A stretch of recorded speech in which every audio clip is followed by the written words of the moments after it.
आप लोगों से गुजारिश है जो इधर उधर खड़े हैं वो पिंडाल में तशरीफ ले आए।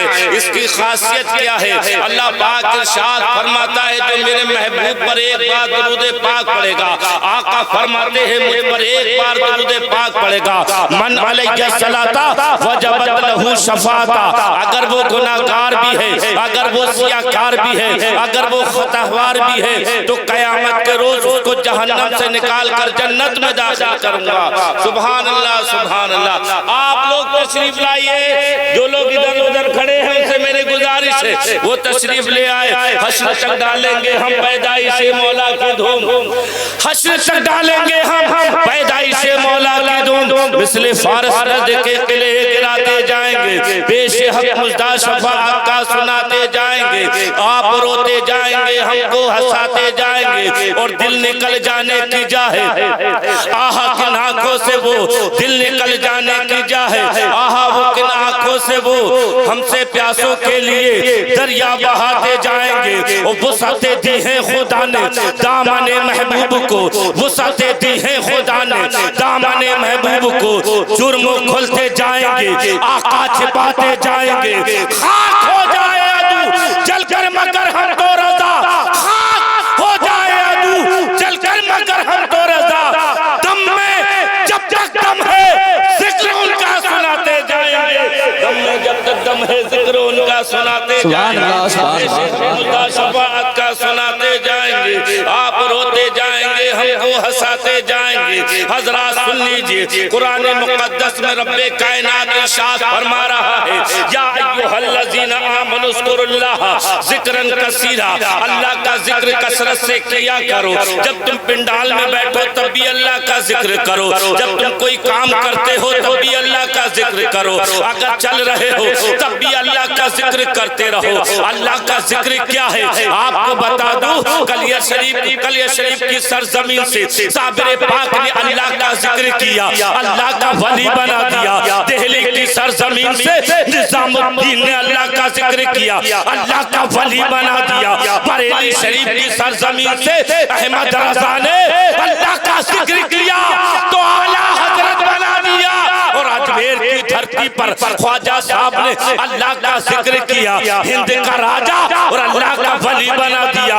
और मेरे गौसे आजम ने अल्लाह का जिक्र किया, वलियों का सरदार बना दिया। और इमाम हुसैन ने अल्लाह का जिक्र किया, जन्नती जवानों के अल्लाह अकबर सरदार बना दिया।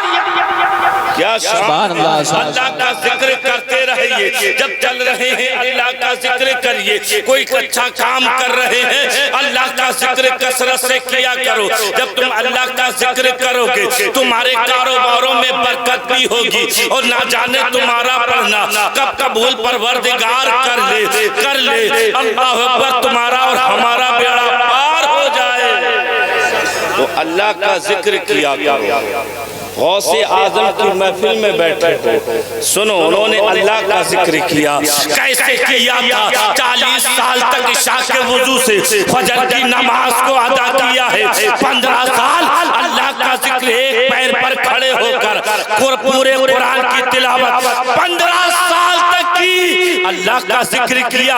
अल्लाह ने आला बना दिया, वलियों का सरदार बना दिया, गौसे आजम बना दिया। अल्लाहू अकबर। आप भी अल्लाह का जिक्र करिए। गौसे आजम तो नहीं बन सकते, गौसे आजम के गुलाम तो बन सकते हैं, ख्वाजा नहीं बन सकते, ख्वाजा के गुलाम तो बन सकते हैं, निजामुद्दीन नहीं बन सकते, निजामुद्दीन के गुलाम तो बन सकते हैं, साबिर पाक नहीं बन सकते, साबिर पाक के गुलाम तो बन सकते हैं। और अगर तुम ऐसे ही जिक्र करते रहोगे तो ऊपर रहो जमीन के तब भी जिक्र करते रहोगे, जब कब्रों में जाओगे तब भी अल्लाह का जिक्र करोगे। फरिश्ते कहेंगे अरे अरे ये कोई और नहीं है, नबी का गुलाम आ गया है, नबी का आशिक आ गया है, नबी का वफादार आ गया है, साबिर पाक का वफादार आ गया है, निजामुद्दीन का वफादार आ गया है, ख्वाजा गरीब नवाज का वफादार आ गया है, गौसे आजम का गुलाम। सुभान अल्लाह, सुभान अल्लाह, सुभान अल्लाह। गौसे आज़म रज़ियल्लाहु ताला अन्हु की बारगाह में एक शख्स हाजिर होता है, अर्ज करने लगता है, ऐ मेरे गौसे पाक रज़ियल्लाहु ताला अन्हु, मैंने सुना है मेरा बेटा नदी के अंदर गर्क हो चुका है, वो डूब चुका है, मेरे लिए दुआ फरमा दीजिए। अल्लाहु अकबर। मेरे गौस ने रब की बारगाह में इल्तिजा की थी, ऐ मौला इसके बेटे को वापस कर दिया जाए। अल्लाहु अकबर। जाओ बेटा तुम्हारा घर आ चुका है। जब जाके देखा बेटा नहीं आया, दोबारा गौस की बारगाह में हाजिर होता है, अर्ज करने लगता है, ऐ मेरे गौस अभी तक बेटा नहीं आया है। कहा जाओ आ जाएगा। अल्लाहु अकबर। बेटा नहीं आया। तीसरी बार मेरे गौस ने दुआ की, ऐ मौला मेरी दुआ को कबूल क्यों नहीं करता है। अल्लाहु अकबर। जब रब्बे कायनात की बारगाह में गिड़गिड़ा के दुआ की थी और फरमाया था जा चला जा तेरा बेटा घर आ चुका है। जब घर जाकर देखा तो बेटा मौजूद था। अल्लाहु अकबर। मेरे गौस ने रब की बारगाह में इल्तिजा की, ऐ मौला तूने एक बार में दुआ कबूल क्यों नहीं की, दो बार में क्यों नहीं की, तीन बार में क्यों करी है कबूल।